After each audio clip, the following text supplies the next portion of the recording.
from a distance. So the distance part, object or areas at the Earth's surface without being in direct contact or from a distance. That is important when we are talking about remote sensing. Now this picture image explains the difference between ground-based observation and remote sensing method.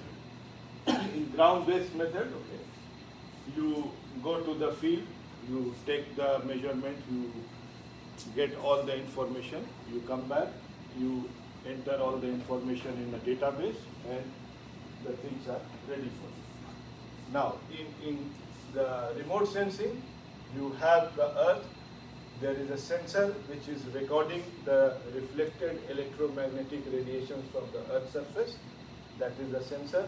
The sensor then sends the information to the ground surface where we have the processing station. The image is processed, and after the processing of that image, you make the observation and you record all the information in the spatial database.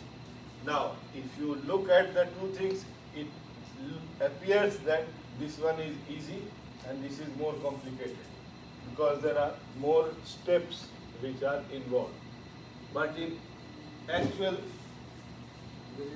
this one is easy because this one is you have to visit the fields. For example, you have to do geological mapping of the area, of any area. Now, if you have to do it physically, you have to spend a lot of time in the field. Maybe depending on the area you are investigating, you may have to spend weeks or months in the field. You have to visit each and every outcrop, take all the information, and then you record that information, you come back to the lab, then you put all the information in the database, and then you create a geological map of the area. So that is time taking. Okay? You need money, a lot of money also. You have to visit different places for staying for the field visit, for staying at night, for fooding, lodging, for all those things you will require money. So time and money both are involved. But in remote sensing, the information is made available to you. You can, these days, lot of images from different satellites, they are available for free download from the internet. You can download the images, and there are some softwares like ArcGIS or NV or ADAS Imagine. These are specialized software where you can process those images and you get the information about all that area sitting in front of your computer screen. So if you have to process, maybe hardly you will take 1 day or 2 days to do the processing. So it's very fast and more or less you get accurate information. And the second thing, if you want to confirm that whether my information is accurate or not, you select some control points. Okay? You select a location. Suppose you have identified that location as igneous rock. Now, to confirm whether that location is igneous rock or not, you can just make a field visit for 1 day. You go to that spot and you check physically whether that rock which you have identified is igneous or any other kind of rock. If it is igneous, then it's okay, your interpretation is good. If it is some other rock type, then accordingly you will change your interpretation. But visiting 1 or 2 points is not a problem. But if you have to visit the whole area, then that will consume a lot of time. So therefore, remote sensing makes your work easy. You get all the information you want for an area, for a given area, by sitting in the lab or sitting in your room in front of your computer screen. This is the basic principle how remote sensing works. We have a source of electromagnetic radiation, which is mostly the sun. The electromagnetic radiation from the sun, it passes through the Earth's atmosphere, reaches the Earth's surface. From the Earth's surface, the electromagnetic radiations are reflected into the atmosphere. Now, if the sun is not there, what will happen? There will be no electromagnetic radiation, no light will be there. So if this energy source is not there, then you cannot do remote sensing. Okay? So the energy source is the first thing. The electromagnetic radiation reaches the surface of the earth, reflected back into the atmosphere. Second thing, important thing is this sensor, which is the recording this reflected electromagnetic radiation. So that means if the sensor is not there, you cannot do remote sensing. So sensor is important for remote sensing. If you remove this sensor, okay, you have a lot of light which is being reflected, but it will not be recorded. Yes? At night, not work. No, in this case of remote sensing, in this type of remote sensing at night it will not work. We will come to that. We have two kinds of remote sensing, active and passive remote sensing. What we are seeing here is passive remote sensing. It depends, the sensor which is here, it depends on an external source of electromagnetic radiation. That means at night this sensor will not work. Okay? So the sensor records the information, then that recorded information, it has to be sent to the ground. Okay? So the data from the sensor where the information is recorded is transmitted to the ground station, and at the ground station it is then processed and analyzed, and then finally you use, the end product is an image, and then that image you will use for various applications. And the applications of remote sensing are lot of applications are there. You can use it for geology, you can use it for natural resource management, you can use it for forestry, you can use it for agriculture, you can use it for weather forecasting. So many different applications of remote sensing are there. And of course the processing of the data or the type of image you use will depend on the purpose for which you want to apply the use the images. Okay? So we will see all that gradually. So this is the basic principle how remote sensing works.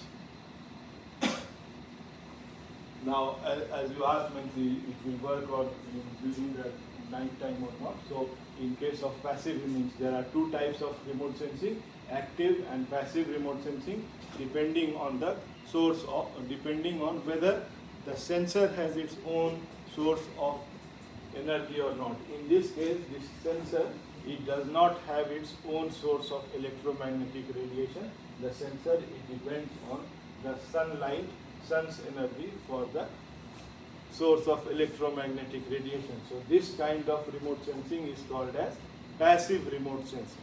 Now there is another kind of remote sensing in which this sensor has its own source of electromagnetic radiation. It is not depending on the sun. So that means the sensor sends the electromagnetic radiation to the ground surface, and then that electromagnetic radiation is reflected back and is recorded by the sensor. So this sensor, if it has its own source of electromagnetic radiation, then that is called as active remote sensing, and that remote sensing can be done throughout the day. Means it can be done at night, it can be done during the daytime.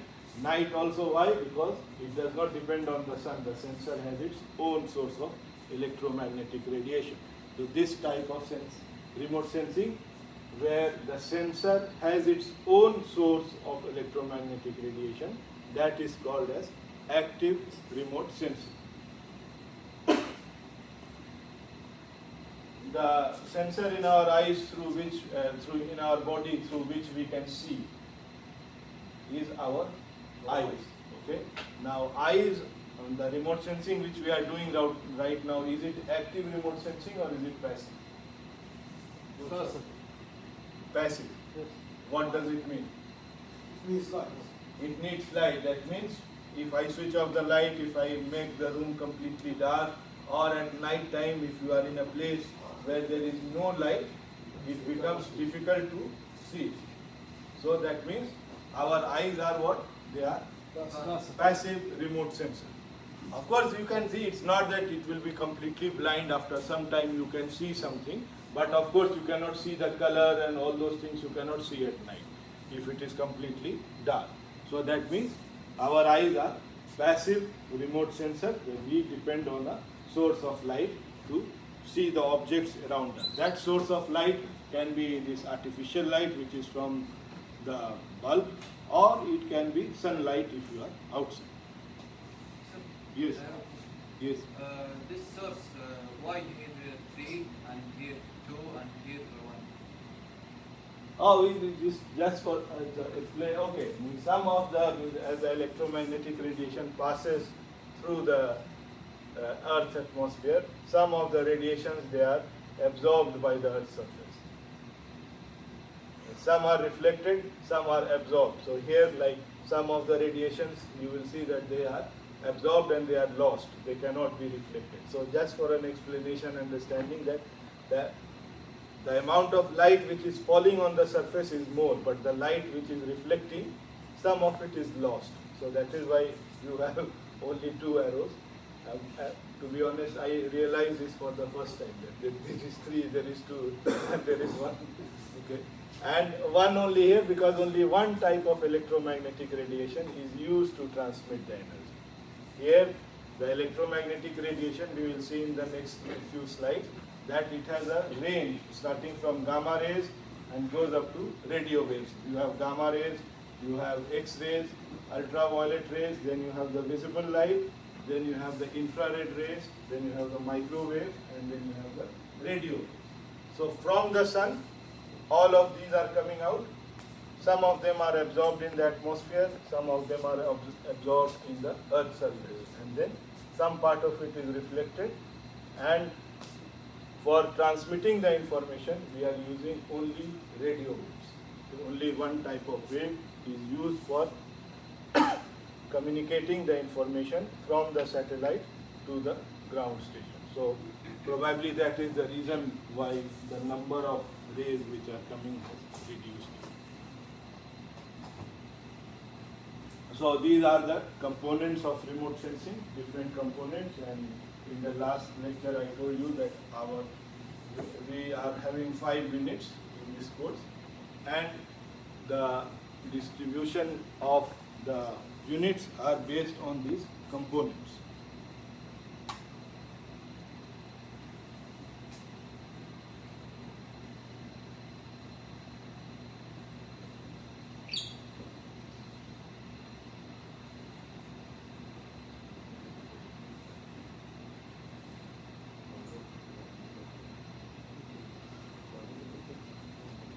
Pointer option disappeared.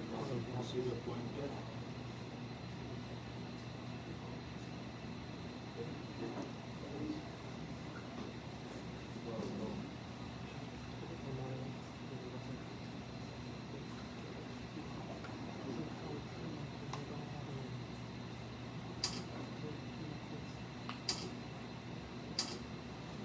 So, okay, in the first unit we are talking about these 3 components.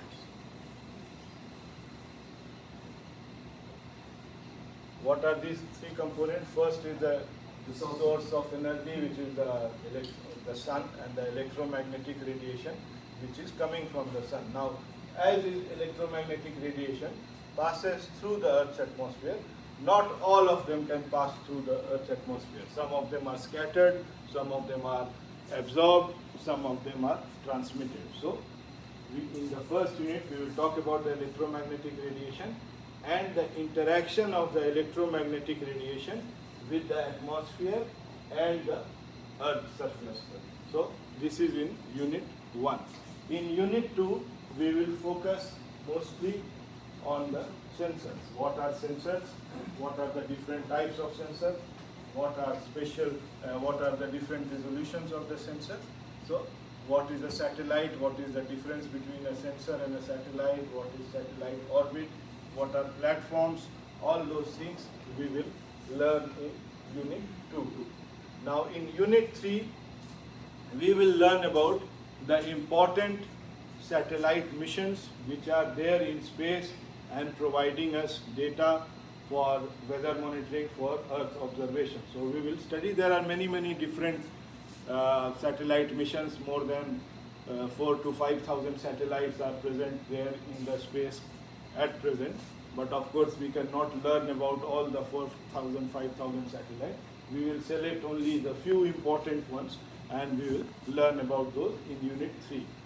In Unit 4, we will learn about this data transmission and the processing of the data, how the data is transmitted from the sensor to the ground receiving station. After the data is transmitted, what happens with the data? So, the raw data, if you see, it will appear waste.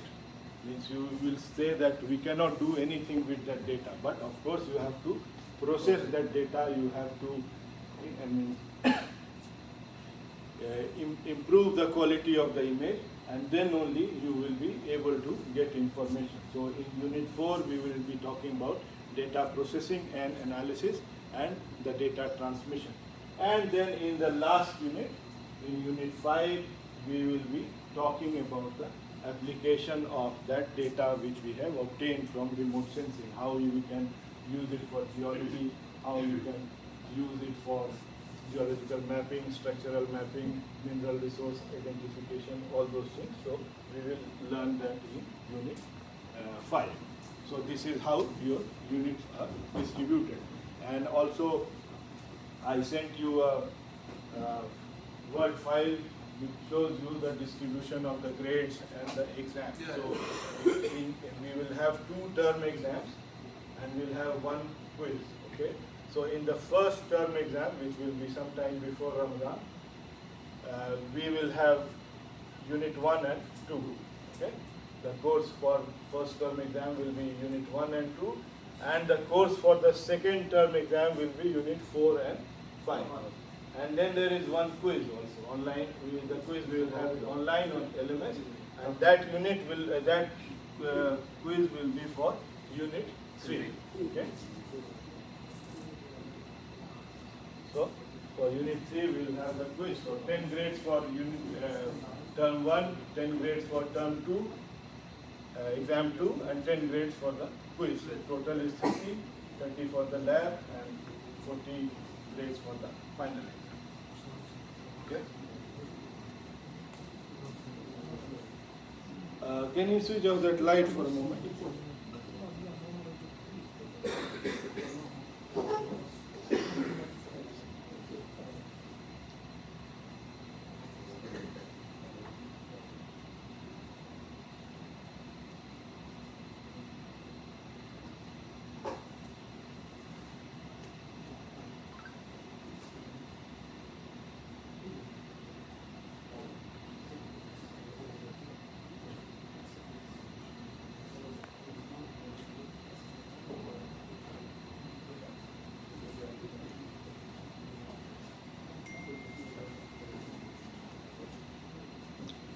Okay, now here what we see in front of us, this is an image from a Landsat satellite, from Landsat, okay, and this image includes the city of Riyadh, okay.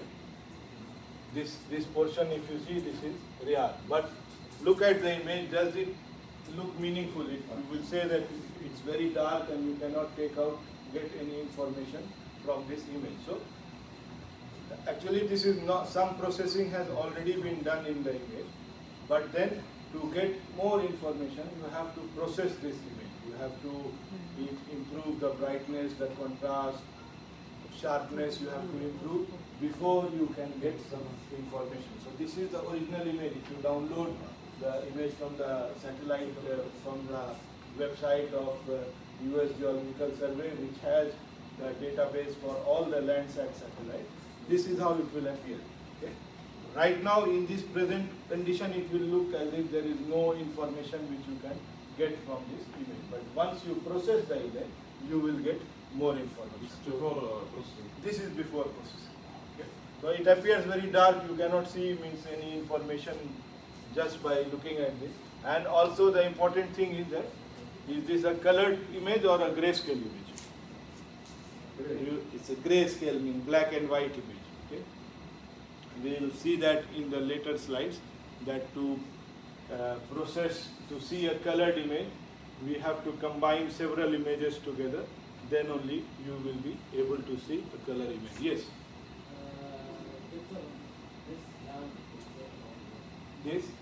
And What part is this? What you see here? Okay. This part you see here, this side. This is the city of Riyadh. And what is there around Riyadh?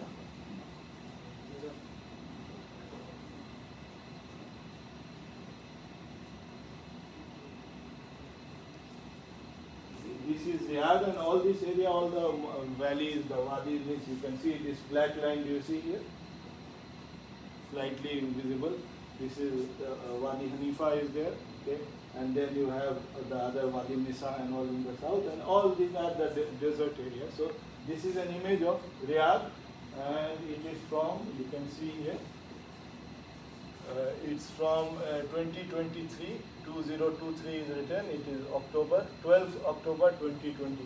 The image is from October 12, 2023, so it's about 2 years old. But as I told you in the last class, means you can get an image from maybe today or maybe 1-2 days before also. It is all available. Okay? So this just to show you how a raw or unprocessed image looks like. So in the unprocessed image, you cannot get any meaningful information from this. So to get any meaningful information from the image, you have to process the image. Okay? Then only you can identify the different objects or the different things which are there on this image. Okay? Right now you cannot see where is sand, where is vegetation, where are the farms, where are urban areas, where are the rocks. All of them are almost looking the same. Okay? So when you process that, you get the different information.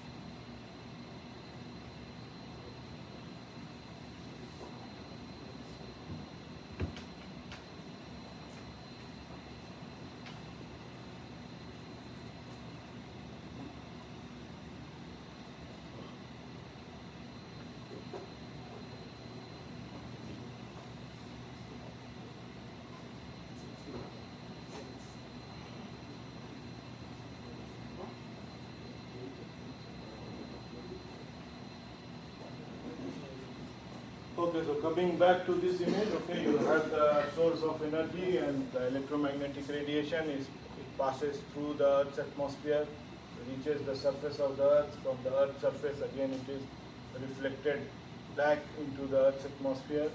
In the Earth's atmosphere, there are sensors which record this reflected electromagnetic radiation. Once the information is recorded, it is transmitted to the ground receiving station, and at the ground receiving station the image processing is done, the analysis of the image is carried out, and once the image processing is done, then you use it for various applications. In fact, the type of processing you choose, the way you want to process the image, it also depends on the application. For what purpose you want to use the image, based on the purpose you will choose the type of processing. Okay, okay, so it shows all the different components of remote sensing: energy source, electromagnetic radiation and the Earth's atmosphere, interaction of the electromagnetic radiation with the target, which is the surface of the Earth, recording of the electromagnetic radiation by the sensor, then transmission, reception and processing of the radiations, the recorded radiation, and then interpretation and analysis, and the final part is the application. Okay? Same thing, the explanation what I said just now, all things are written here. Now coming to the actual component of remote sensing. So the most important component or part of remote sensing, without which it is not possible to do the remote sensing, is the electromagnetic radiation. So the first requirement for remote sensing is to have an energy source to illuminate the target so that it falls on the target and it is reflected back from the target, and then you use that reflected electromagnetic radiation to identify the target. So this form of energy is in the form of electromagnetic radiation. Okay? So these electromagnetic radiations, they are the most important part of the remote sensing. So electromagnetic radiation, what are they? It is a form of energy that travels through space in the form of waves.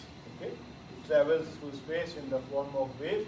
It is all around us, from the light we see to the radio waves we hear. Okay? So electromagnetic, the electromagnetic radiation which is coming from the sun, it includes all the visible light which we see around us. It includes the microwaves, it includes the infrared, ultraviolet, and the radio waves. So this is the most important form of energy which is required to carry out remote sensing. Now it is called as electromagnetic radiation because it has two components, an electrical component, the red one, and the magnetic component, which is blue one, and they are all at say right angles to each other. Okay, or better to say it like this. Okay, if this is the direction in which the wave is moving, the magnetic component is in this direction and the electric component is in this direction. All are at right angles to each other. Okay, so the wave is moving like this, and the electric component of this wave and the magnetic component of this wave, they are at right angles to each other. Of course, we will not go into the details of this because this is mostly related to physics, the electromagnetic radiation. What we want to see here is that two components of properties of this electromagnetic radiation are very important from the point of view of remote sensing, and those two properties are the wavelength of the electromagnetic radiation and the frequency of the electromagnetic radiation. So these are the two most important properties which are important for remote sensing. So what are they? The two properties. First is the wavelength of the electromagnetic radiation, and the second one is the frequency of the electromagnetic radiation. Now what is the wavelength? Wavelength of an electromagnetic radiation is defined as the distance between two successive crests. Crest is the uppermost part of the electromagnetic waves. Means the electromagnetic radiation, they are traveling in the form of waves. What do you mean by traveling in the form of waves? They are traveling like this, up and down. Okay. One time it will go up, and the second time it will go down and up and down. So the distance, this highest portion of the wave in the positive side, that is known as the crest. Okay. And the lowest portion in the negative side, that is crest. Not crust, crest. C-R-E-S. Crust is something which is on the surface, like the earth crust. This is crest. C-R-E-S-T, crest. So the upper highest portion of the wave is called as the crest, and the lowest portion is known as the trough. Now what is the wavelength? Wavelength is the distance between two successive, one after the other. Means this one crest, and this is the second crest. So this distance, or this trough and this trough, two successive trough, this distance. Distance between two successive crest or two successive trough, that is called as the wavelength. Okay? Successive means one after the other. Okay? If we say this and we leave this and we come here, then this is not the wavelength because we have missed this part. The two side by side next to each other. Yes. Distance between this and this, Wavelength. Distance between two successive crests. Crest is what? The top portion. That is called as wavelength. Or you can also say the distance between two successive trough. Means it is the same thing. Crest is in the positive side, trough is in the negative side. Okay? So distance between two successive. Successive is important. Like he is sitting here and next to him you are there. So this is successive. If I measure between him and him, then this is not successive because I am missing one in between. So that is important. Distance between two successive crest or trough that is called as wavelength. And the unit of wavelength is length or meters. It can be in any form of meter, means either depending on the size of the wavelength, it can be nanometer, it can be micrometer, it can be millimeter, it can be meter, depending on the size. Okay. So, but the unit is, basic standard unit is meters. Okay, for the wavelength. Now the second part, second important property of the electromagnetic radiation, that is the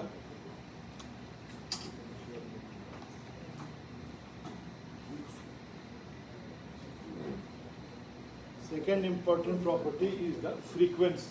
Okay? First one was the wavelength, second is the frequency. What is the frequency? It is the number of wave cycles. Wave cycle refers to one complete wavelength, okay? One up and down, okay? So, say for example, from this side to this side, this is one cycle of the wave. So, number of wave cycles passing through a given point in a fixed time, that is called as the frequency. Number of wave cycles which can pass through a given time in a given point in a unit time. So normally it is measured in seconds. So number of wave cycles which can pass through a point in 1 second, that is called as the frequency. And frequency is measured in hertz. Okay, Hz, hertz. Okay, this is the frequency. Wavelength is measured in meters and frequency is measured in hertz. Now the relationship between wavelength and frequency is given by this formula. C is the velocity of light. Okay. C is equal to, this is lambda, which is known as the wavelength, and this is V, which is the frequency. So wavelength multiplied by the frequency of light, frequency of the electromagnetic radiation, is equal to the speed of the electromagnetic radiation or velocity of the electromagnetic radiation. You know the velocity of light, speed of light? Anyone? Yeah, 2001. If I write it here, okay, you are more or less 8 meter per second. Okay, 3 into 10 to the 5 zeros if you are talking in terms of kilometers. 3 into 10 to the power 5 kilometers per second. If you are talking in terms of meter, it is 3 into 10 to the power 8 meters per second.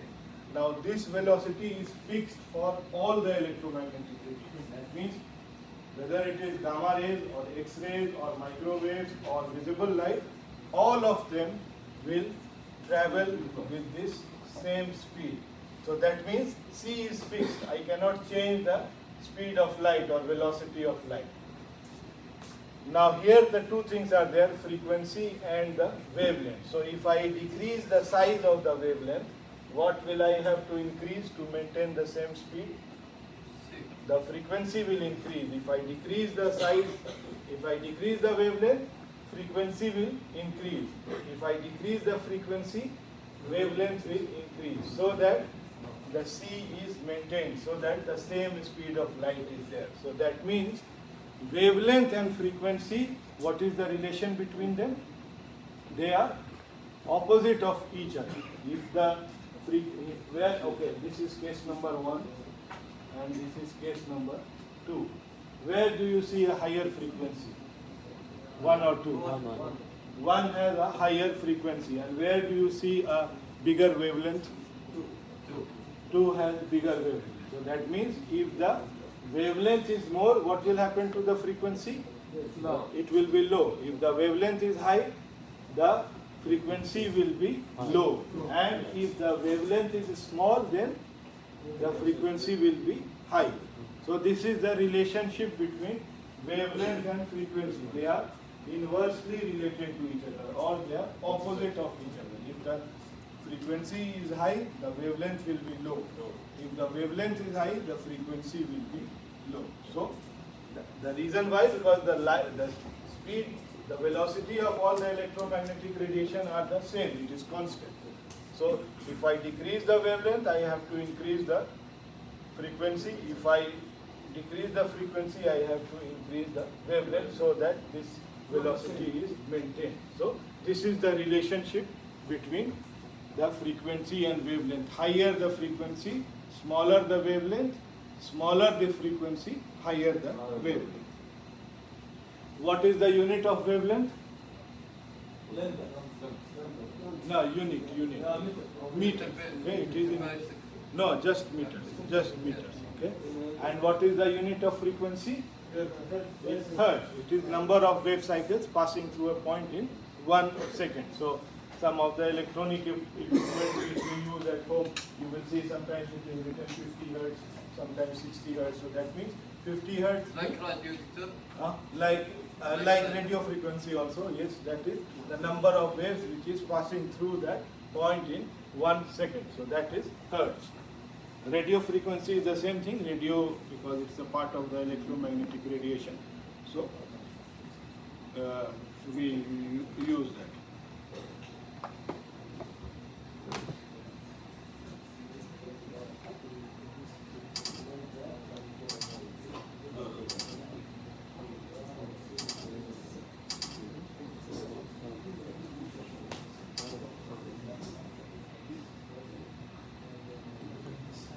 Now this is the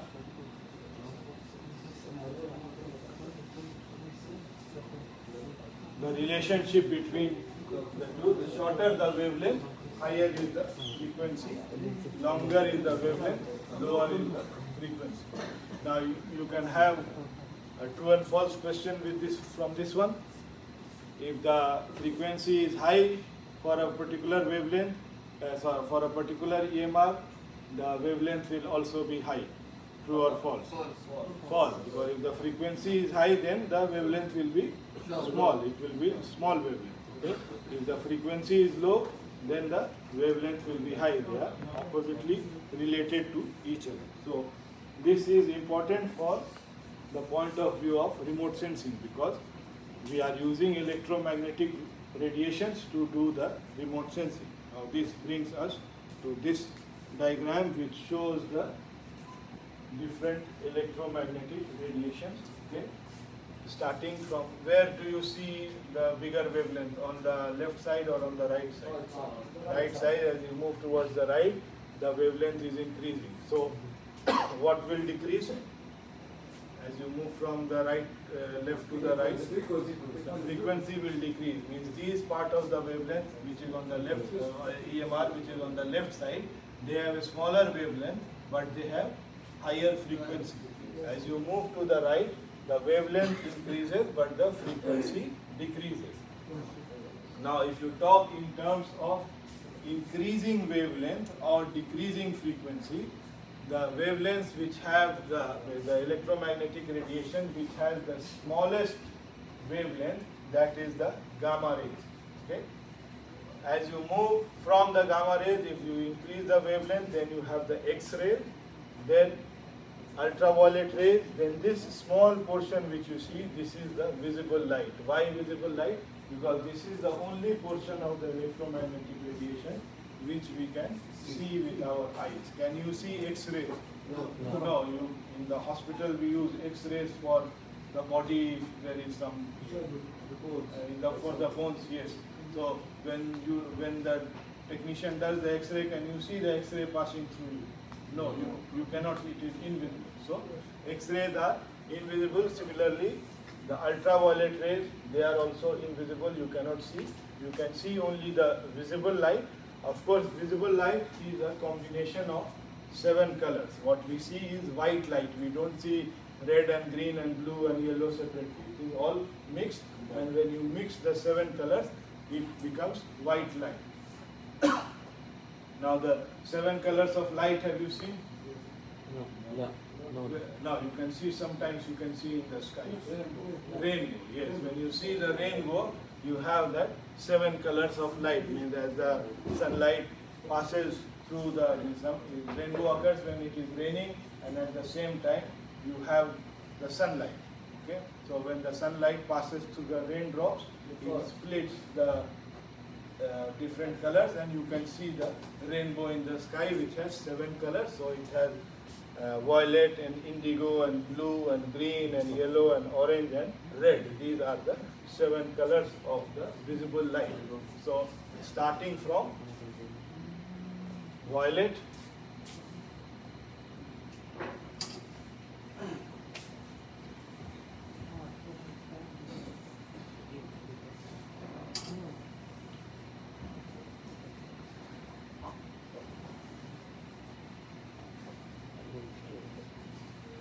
so the violet is at this end, okay, and red is at the other end. So which one will have a bigger frequency, higher frequency, violet or red? Means you look from this, the frequency you can make from here. This side on the left side is the lower frequency, and on the right side you have the big, left side is higher frequency and left side is lower frequency.